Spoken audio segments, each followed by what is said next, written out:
إخوان وأخوات السلام عليكم ورحمة الله. أعوذ بالله السميع العليم من الشيطان الرجيم.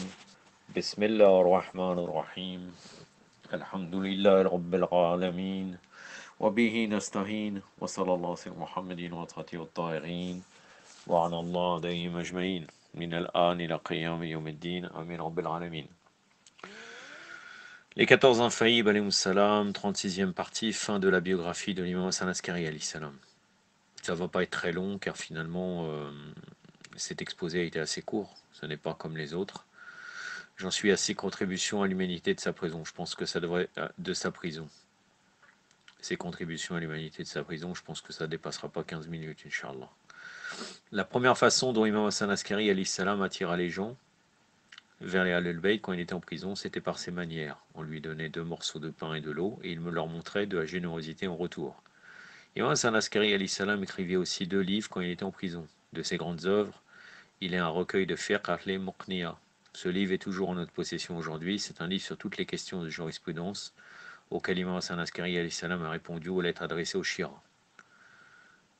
Les savants d'aujourd'hui répondent aux questions en consultant le livre d'Imam Hassan Askari, celui d'Imam Ali al-Radi alayhi salam.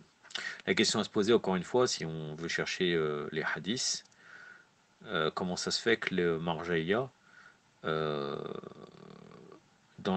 très grande majorité, et même dans leurs savants, ils affaiblissent les hadiths de Ahlul Bayt. Si on leur pose la question, que pensez-vous de Al-Muqniya, je peux vous assurer que vu comment ils affaiblissent le tafsir de Imam Hassan Askari, alayhi salam, Al-Muqniya, ils doivent dire c'est un livre d'Arif, inventé, ou quelque chose comme ça. Donc là, c'est bien, il nous dit que les savants d'aujourd'hui répondent aux questions en consultant les livres d'Imam Hassan Askari et de celui d'Imam Ali al-Radi.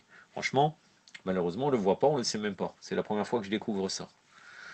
De plus, Imam Hassan Askari alayhi salam demandait aux gens qui leur rendaient visite: que se passe-t-il dehors? Venez me le dire. Ne me laissez pas dans l'ignorance afin que je puisse vous aider et guider en répondant à vos questions.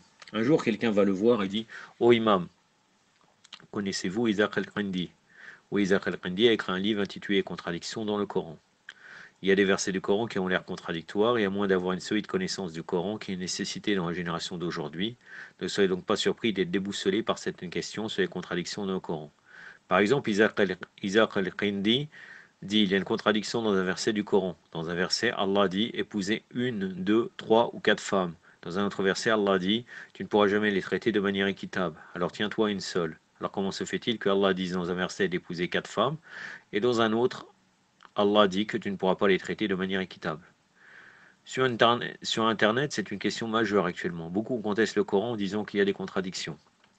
La réponse est qu'en épousant 1, 2, 3 ou 4 femmes, vous pouvez les traiter de manière équitable en termes financiers. Vous pouvez les traiter de manière équitable en termes de temps consacré à l'une à l'autre, mais vous ne pouvez pas les traiter de manière équitable en termes d'amour. Il n'y a pas de contradiction. Le premier verset fait référence à l'équité en termes d'argent et de temps, tandis que le deuxième verset parle d'équité en amour. C'est très bien, c'est une très bonne réponse, mashallah, que je n'aurais pas trouvée personnellement, mais c'est très bien de résoudre les contradictions apparentes du Saint-Coran. Donc Isaac a écrit dans son livre: si le Coran était un livre d'Allah, il n'y aurait pas de contradiction. Les compagnons d'Imam lui parlèrent de ce livre quand il était en prison. Imam demanda: est-ce que l'un d'entre vous est parvenu à réfuter cela? Non, dirent-ils.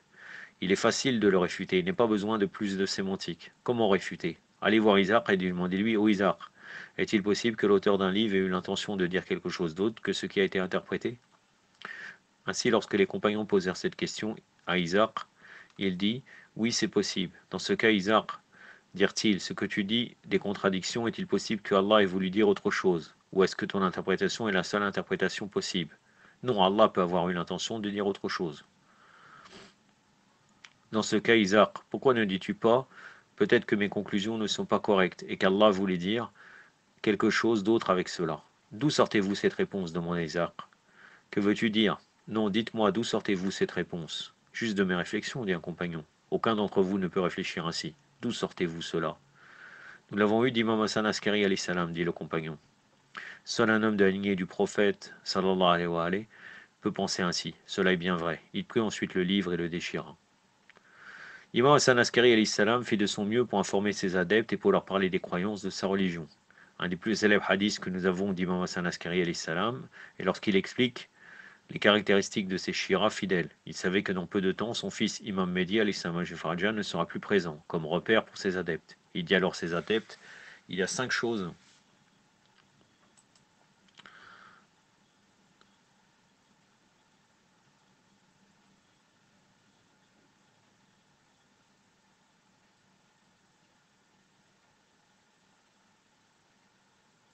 manifestes chez les Shira, afin qu'ils se reconnaissent entre eux durant la Raïba.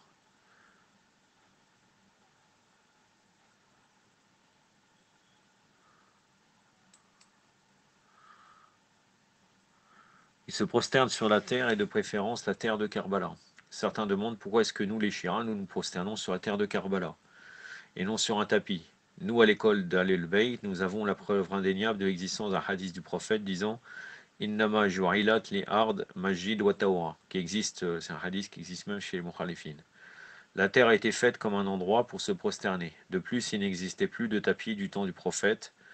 Dans les livres des Shira, comme des Mukhalifin, il est écrit que lorsque le prophète se relevait du soujoud, les gens voyaient des traces d'argile et de boue sur son front. Le prophète sallallahu alayhi wa alayhi ne priait donc pas sur un tapis. Il priait par terre, car il disait que la terre a été faite pure et a été faite comme endroit pour se prosterner. Les moquettes et les tapis de prière ont fait leur apparition dans la mosquée du prophète sallallahu alayhi wa sallam 300 ans après son décès. Les gens demandaient donc est-ce que cela veut dire que nous devons nous prosterner que sur la terre de Karbala? Non, n'importe quelle terre est bonne, du moment qu'elle soit naturelle et pas quelque chose qu'on peut manger ou porter. On peut se prosterner sur tout ce qui est naturel. Il accomplit 51 rakas de prière par jour. Hélas, en ce moment, la plupart des Shira ont du mal à faire les 17 rakas. Si on ajoute Salatul Layl, cela fait 28. Le reste des rakas viennent des prières Sunna de Fajr, Dor, Marlob et Aïcha. Si vous êtes aussi toutes, cela fait 51. Il porte une bague à la main droite. Si vous regardez la plupart des adeptes d'Alul Bayt, quand vous allez aux Ziyara, ils achèteront un Dor, un Najafi, ou une Firouza turquoise, ou un Aqiq yéméni, Agathe, ou un rubis ou une émeraude. Nous avons plusieurs hadiths des imams d'Alul Bayt sur l'importance de ces pierres. Elle vous protège de l'envie des gens, elle augmente votre subsistance et elle vous garde d'attaques soudaines contre votre famille. Il dit Bismillah ar-Rahman ar-Rahim à haute voix avant chaque chose. Beaucoup de gens disent Bismillah avant de prier, mais ils oublient de le dire quand ils mangent, quand ils commencent à travailler ou en entrant chez eux. Il récite Ziyarat Arba'in. Imam Hassan Askari a dit qu'on ne doit jamais négliger Ziyarat al-Arba'in d'Imam Hussein. Un des ziyarats était rapporté par Jabir ibn Abdullah. Oui, c'est bien. Ziyarat Arba'in, subhanallah. Sayyid Mohammed Hussein Fadullah, le fameux savant que, à la fin de sa vie, les salafiyyin ont dit qu'il est mort sur le tawhid, donc il y a quoi de se poser des questions. Il disait que Ziyarat Arba'in, c'est visiter 40 croyants. Ce n'est pas le Ziyarat à l'imam Hussein alayhi salam. Très très étonnant. Là vous avez, euh, même que l'imam Hassan Askari dit qu'on ne doit jamais négliger Ziyarat Arba'in. Mais bon, l'imam Hussein. Son martyr. À l'âge de 28 ans, Imam Hassan Askari alayhi salam fut empoisonné. El Mortamed dit Je mets cet homme hors de prison et j'en l'adore. Je le remets en prison, il devient des adeptes d'Alul Bayt. Il est préférable que je l'empoisonne. Les récits disent qu'Imam Hassan Askari a dit à ses compagnons Ô Abu Adian, je te donne des lettres, va à Madaïn, et fais parvenir ces lettres à son destinataire. Tu reviendras dans 15 jours. Quand tu reviendras, tu entendras les gens dire L'Askari est décédé. Tu verras celui qui me succédera, des Ali Muhammad. Elle m'a dit, comment je vais le reconnaître demanda Abu Adian. Tu le reconnaîtras qu'elle conduira mes prières. Il te demandera les lettres. Et il saura ce qu'il y a dans le sac jaune. Qu'est-ce que c'était que ces lettres qu'il devait distribuer? Imam Hassan Askari alayhi salam restait éveillé jusqu'à minuit pour répondre à toutes les questions de ses Shira. Abu Adian dit Je suis parti, je suis allé à Madaïn pour y rencontrer Ahmed ibn al-Hassan. Je lui ai remis les lettres et je suis resté avec lui quelques jours. Tout ce qui occupait ma pensée était Imam Hassan Askari. Alayhi salam. Que lui arriverait-il? Puis j'ai laissé Ahmed ibn Hassan et je suis revenu à Samara. Lorsque je suis entré à Samara, je voyais les gens pleurer, pleurer. Je leur ai demandé ce qui n'allait pas. Ils m'ont dit Hassan Askari est décédé. Alayhi salam. Je suis allé chez Imam Hassan Askari alayhi salam et j'ai vu son frère Ja'far debout là sur le point de conduire Salat al-Mayyat, la prière du défunt. Ja'far disait Je suis l'imam des Shira maintenant. Je me suis dit Ja'far, le menteur, celui qui ne respecte rien. Alors que Ja'far était sur le point d'entamer la salat, un jeune enfant de 5 ans s'avança et dit Oh Ja'far, pousse-toi, j'ai plus de droit de conduire ce salat que toi. Ja'far était surpris et se poussa. Après avoir rempli le salat, le jeune garçon s'approcha d'Abu Adian et dit Où sont les lettres? Abu Adian savait que c'était un signe et lui remit les lettres. Puis l'histoire raconte qu'un groupe de gens vint de Qawm, ils avaient une certaine somme de chromos dans un sac, ils demandèrent Qui est le successeur de Hassan Askari alayhi salam? C'est Ja'far, dirent-ils. C'est moi, dit aussi Ja'far.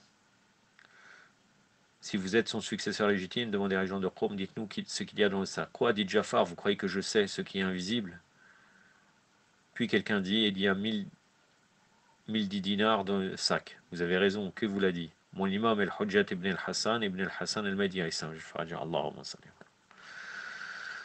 Dès qu'il l'entend dire, il lui demandait où est-il. El-Murtamid l'entendit aussi et dit, où est le jeune garçon? L'imam avait disparu. Allahumma salli ala Muhammad wa ali Muhammad. La prochaine fois, Inch'Allah, je serai dans le sujet de l'imam Mahdi.